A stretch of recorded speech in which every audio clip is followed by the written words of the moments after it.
Hello friends. आप सभी का स्वागत है मेरी कहानी में। पापा ने हमेशा की तरह अपनी बात एक फरमान की तरह सुना दी और तीर की तरह बाहर निकल गए थे। उनके फरमान के अनुसार उनके बड़े भाई यानी ताऊ जी के एक दोस्त की बेटी हमारे यहाँ रहने आ रही थी। उसकी यहाँ एक कंपनी में नौकरी लगी थी और कंपनी वाले उसे क्वार्टर दें तब तक वह हमारे यहाँ रहने वाली थी। मेरे लिए पूरे फरमान में से महत्वपूर्ण बात यह थी कि मुझे अपना एक कमरा उसके लिए खाली करना था और मम्मी के लिए महत्वपूर्ण बात यह थी कि वह लड़की विधवा थी। मेरे दोनों कमरे बिल्कुल पास पास और एक जैसे ही थे। एक में मैं अपने ऑफिस की फाइलें और किताबें वगैरह रखता था। पढ़ने लिखने का सारा काम मैं वहीं करता था। और दूसरा मेरा बेडरूम था। मैंने बेडरूम अपने पास ही रखने का निश्चय किया और फाइलें किताबें वगैरह सब वहां लाकर एक कमरा खाली कर दिया। सौम्या अगले दिन ही आ गई थी। वह मेरी हम उम्र ही थी। एक बारगी उसे देखते ही चेहरा परिचित सा लगा था, मानो ये आंखें और बाल कहीं देख रखे हैं। पर उससे बात करने पर शीघ्र ही मेरा यह भ्रम दूर हो गया, क्योंकि हमारी यह पहली ही मुलाकात थी। सौम्या ने न केवल बहुत जल्दी अपना कमरा जमा लिया, बल्कि हम घर वालों के दिलों में भी अपने लिए जगह बना ली। वह वाकई बहुत संस्कारी और मधुर स्वभाव की लड़की थी। बातों ही बातों में मैं जान गया था कि वह व्यावसायिक रूप से भी बहुत कुशल थी। मम्मी को उसका विधवा होते हुए भी पाश्चात्य लिबास पहनना अखरा था, लेकिन उसने बातों बातों में मम्मी के मन की यह फांस भी निकाल दी थी। सौम्या ने बताया कि पहले वह साड़ी और सूट ही पहनती थी, पर उनके साथ बिंदी चूड़ी का अभाव तुरंत ही उसके विधवा होने का प्रमाण प्रस्तुत कर जाता और ना चाहते हुए भी उसे लोगों की आंखों में अपने लिए सहानुभूति और बेचारगी के भाव देखने पड़ते थे, जो उस जैसी स्वाभिमानी युक्ति को कतई गंवारा नहीं था। इसीलिए उसने पाश्चात्य परिधान पहनने आरंभ कर दिए थे। कम उम्र में इतने बड़े अनुभवों ने उसे जिंदगी के कई छोटे बड़े सबक सिखाकर परिपक्व बना दिया था। हम उसकी भावनाएं समझते थे, इसीलिए घर में कोई भी उसके विगत के घाव को नहीं कुरेदता था। उसे सम्मान देते देते मैं शायद मन ही मन कहीं उसे चाहने भी लगा था। मम्मी और सौम्या की नजरें ये चाहत के भाव पढ़ चुकी थी और इससे अपनी असहमति भी वे समय समय पर जाहिर कर देती थी। मसलन सौम्या की मौजूदगी में ही मम्मी मेरी शादी का जिक्र छेड़ देती थी। अब तो घर में बहू आ ही जानी चाहिए, हमारे पास नामी गिरामी घरानों से रिश्ते आ रहे हैं। बेटी, तू ही इसे समझा कि समय रहते उनमें से कोई चुन ले, और हाँ, कभी इसके लायक कोई लड़की हो तो हमें जरूर बताना। सौम्या इस कटु सत्य से परिचित थी कि घर की मालकिन की नजरों में वह कितनी भी अच्छी क्यों ना हो, मगर उसका वैधव्य उसके सर पर ऐसा बदनुमा दाग है कि वे उसे कभी इस घर की बहू नहीं स्वीकारेंगी। इसीलिए वह हमेशा मर्यादा की सीमा रेखा में ही बनी रहती थी। मैं चाहकर भी उस सीमा रेखा को लांघने का साहस नहीं कर पाता था। उस दिन मैं ऑफिस के लिए निकलने को ही था कि अचानक तेज बारिश शुरू हो गई। मैं छाता लेने वापस कमरे की ओर गया तो ध्यान बरबस ही सौम्या के कमरे की ओर चला गया। वह ऑफिस निकल चुकी थी और बालकनी में सुखाए उसके कपड़े भीग रहे थे। हम दोनों भले ही कितना भी घुल मिल गए थे, पर एक दूसरे के कमरे में नहीं जाते थे। मेरे पांव अनायास ही उसके कमरे से होते हुए उसकी बालकनी में पहुंच गए। मैंने फटाफट सारे कपड़े उठा लिए और उसके कमरे में लाकर फैलाने लगा। इस उपक्रम में तकिया हटाया तो उसके नीचे दबे कुछ पन्ने स्वतः ही फड़फड़ाकर उड़ने लगे।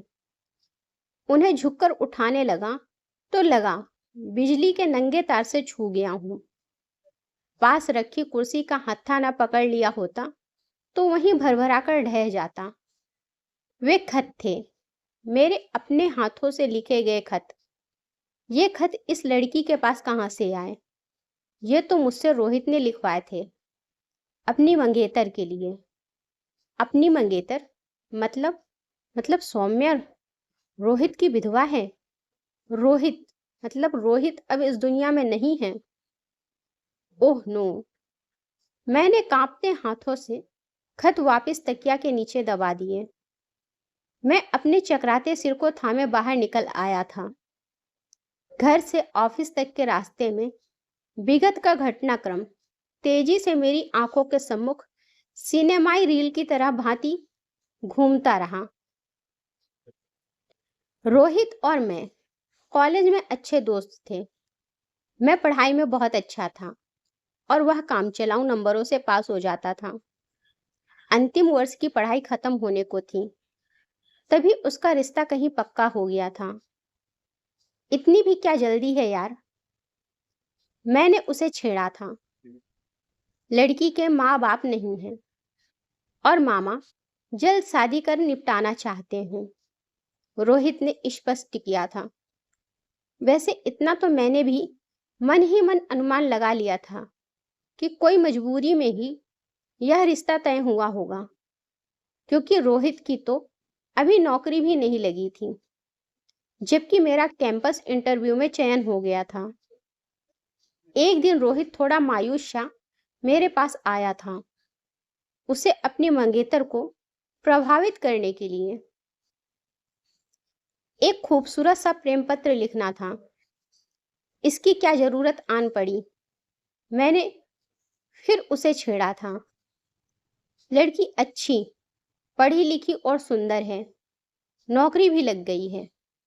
यार मुझ में बहुत कॉम्प्लेक्स आ रहा है। कुछ तो मुझ में भी हो जिससे वह मेरी ओर खींचे।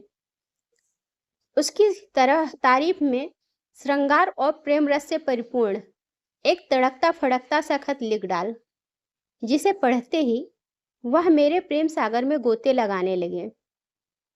मैंने तो उसे देखा तक नहीं है, और वैसे भी यह काम तुझे ही करना चाहिए। मैंने सफाई से हाथ झाड़ने चाहे थे, लेकिन रोहित इतनी आसानी से मुझे छोड़ने वाला नहीं था। तू मेरा पक्का दोस्त है, मेरी कमजोरियों से वाकिफ है, जानता है पढ़ाई लिखाई में मेरा हाथ वैसे ही तंग है, तो यह काम बाखूबी कर सकता है। इसीलिए तो तेरे पास आया हूँ। रही बात उसे देखने की, तो मैंने देखा, मतलब तूने भी देख लिया। मैं तुझे बताऊंगा उसकी आंखें बाल कितने सुंदर हैं। तू बस उस वर्णन को कविता की लड़ियों में पिरोते जाना। क्या तू नहीं चाहता कि तेरे दोस्त की भी कोई इमेज बने? रोहित इमोशनल ब्लैकमेलिंग पर उतर आया तो मैंने घुटने टेक दिए थे। उसके बताए वर्णन के अनुसार एक भावपूर्ण प्रेम रस में पगा खत लिखकर उसे दे दिया था। इसे कम से कम अपनी हस्तलिपि में तो उतार लेना। मेरा क्या दिमाग खराब है जो इतने मोती जैसे अक्षरों को ठुकराकर अपनी मक्खी की टांग जैसी राइटिंग में खत उतार कर भेजूंगा? रोहित ने खत समेटते हुए अपनी जेब में डाल लिया था। अबे तू मरवाएगा यार, कभी पकड़ा गया तो तेरे साथ मैं भी लपेटे में आ जाऊंगा। कुछ नहीं होगा, और वैसे भी दोस्ती के लिए थोड़ा पिटना भी पड़े तो क्या है। वह हंसता हुआ खत लेकर रफू चक्कर हो गया था, पर थोड़े ही दिनों बाद फिर हाजिर था, अगला खत लिखवाने की गुजारिश लेकर। मैं साफ मुकर गया था, पर उसके तर्क बड़े अजीब थे। एक खत ने ही जादू कर दिया है उस पर। देख क्या जवाब आया है। उसने होने वाली बीवी का खत मेरे सामने खोलकर रख दिया था, पर मैंने तुरंत नजरें घुमा ली थी।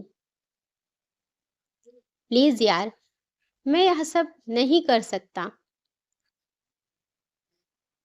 अच्छा, इसे मत पढ़, मैं तुझे ऐसे ही बता देता हूँ।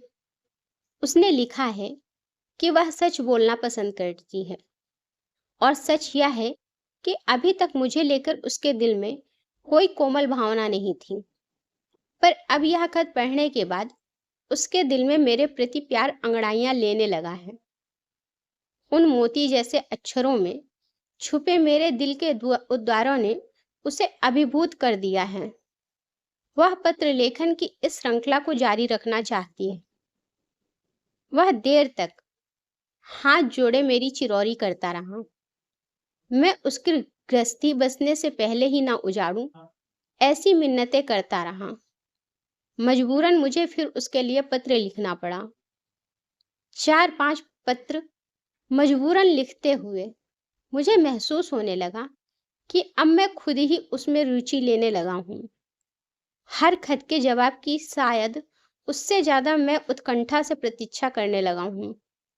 मेरी कल्पना में मेरी कविता साकार होने लगी थी, और मैं भावों में डूबता उतराता उसके लिए लिखता चला गया था। 25 पत्रों की वह श्रृंखला रोहित के विवाह के साथ ही थमी थी। कई दिनों तक तो मुझे बहुत खालीपन महसूस होता रहा था। मैंने भी नई नई नौकरी ज्वाइन की थी, इसीलिए उसकी शादी में भी नहीं जा पाया, और फिर रोहित भी दूसरे शहर में नौकरी करने चला गया था। तो बस पत्रों के साथ ही दोस्ती का सिलसिला भी वहीं थम गया था। आज मुझे समझ आया, पहले कभी ना मिले होने पर भी पहली ही मुलाकात में मुझे सौम्या का चेहरा इतना परिचित और अपना सा क्यों लगा था। सौम्या के प्रति मेरी चाहत और भी बढ़ गई थी। क्या मुझे उसे यह सब कुछ बता देना चाहिए? क्या मम्मी कभी इस रिश्ते के लिए राजी होंगी? मैं अभी इस ऊहापोह से निकल भी नहीं पाया था कि सिर पर एक और संकट मंडरा उठा। पापा एक दुर्घटना में बुरी तरह घायल हो गए। 4 दिन अस्पताल में भर्ती रहने के बाद वे चल बसे। हमारी तो दुनिया ही उजड़ गई थी। गृहस्थी के रथ को कंधा लगाने का प्रयास करते मेरे कंधों पर पूरे रथ की कमान ही आ पड़ी थी। मम्मी को संभालने के प्रयास में मेरे कंधे स्वतः ही मजबूत होते चले गए, और इस प्रक्रिया में कंधे से कंधा मिलाकर मेरा साथ दिया सौम्या ने। जिस अपनेपन, समझदारी और जिम्मेदारी से उसने मुझे और मम्मी को संभाला, हम उसके मुरीद हो गए थे। 15 दिन खत्म होते होते लगभग सभी नाते रिश्तेदार रवाना हो चुके थे। अब सौम्या ने बताया कि उसे क्वार्टर मिले 15-20 दिन हो चुके हैं, और अब वह हमें और कष्ट न देकर जाना चाहती है। यह सुनकर मम्मी ने तो एक तरह से उसके पांव ही पकड़ लिए थे और उससे वहीं रुक जाने की मिन्नतें करने लगी। मैं भी कातर नजरों से उसे ही ताक रहा था। सौम्या को पिघलना पड़ा। वह कुछ दिन और रुकने को तैयार हो गई।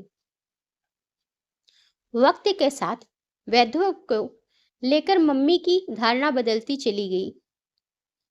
सौम्या हर वक्त चट्टान की तरह उनके साथ बनी रहकर उनका मनोबल बनाए रखती। मम्मी का फिर से मुझ पर शादी के लिए दबाव बढ़ने लगा था। हाँ, उनके सुर अवश्य कुछ बदल गए थे। तो जिस लड़की को चाहता है उसी से ब्याह कर ले, पर शीघ्र कर ले। मैं अब ज्यादा दिन तक जिंदा नहीं रह सकूंगी। एक दिन मौका पाकर सौम्या ने भी मेरी क्लास ले ली। तुम शादी के लिए हाँ क्यों नहीं करते? आंटी बेचारी की कब से इच्छा है। ऐसे बिना जाने पहचाने कैसे किसी के साथ जीवन भर के लिए बंधा जा सकता है? मुझे तो विवाह की यह रीति ही समझ नहीं आती। देखने सुनने में जितना अजीब लगता है, असल में वैसा है ही नहीं। मेरे साथ भी ऐसा ही हुआ था।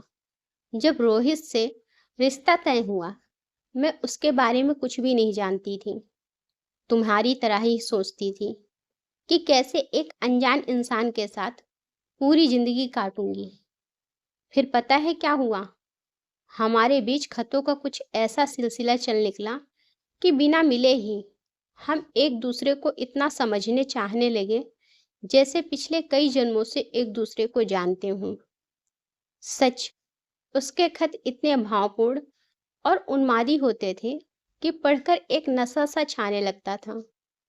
शादी के बाद मैंने एक दो बार उसे छेड़ा भी था कि अब वह वैसे रसपूर्ण खत नहीं लिखता।